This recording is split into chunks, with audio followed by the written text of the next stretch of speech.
యేసుక్రీస్తును సిలువ నుండి దింపి సమాధి చేసింది ఎవరు? యేసుక్రీస్తును సిలువ వేసిన తర్వాత ప్రపంచమంతా నిశ్శబ్దమైపోయింది.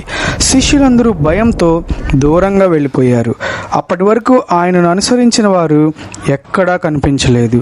అదే సమయంలో యేసు మీద రహస్యంగా విశ్వాసం ఉంచుకున్న ఒక వ్యక్తి వచ్చి పిలాతు దగ్గరకు వెళ్ళి యేసు శరీరం నాకు ఇవ్వండి అని అడిగి అనుమతి తెచ్చుకున్నాడు.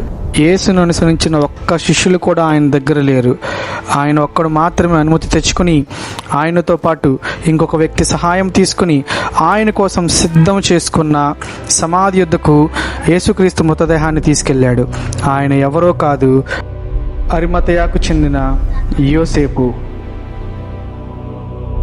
ఆయనకు సహాయంగా మరొక రహస్య విశ్వాసి వచ్చాడు. ఆయన తనతో పాటు తెచ్చిన సుగంధ ద్రవ్యాలను యేసుక్రీస్తుకు పూసి ఆయన ప్రేమను దేవునికి తెలియచేశాడు. ఆయన పేరే నికోదేము. వీరిద్దరే యేసును సమాధి చేసినప్పుడు ముఖ్యంగా ఉన్నవారు. వీరు రహస్యంగా దేవుణ్ణి ఆరాధిస్తూ ఆయన మాటలు వింటూ ఆయన చెప్పిన ప్రతీదీ చేస్తూ ఆయన్ను రహస్యంగా అనుసరించారు.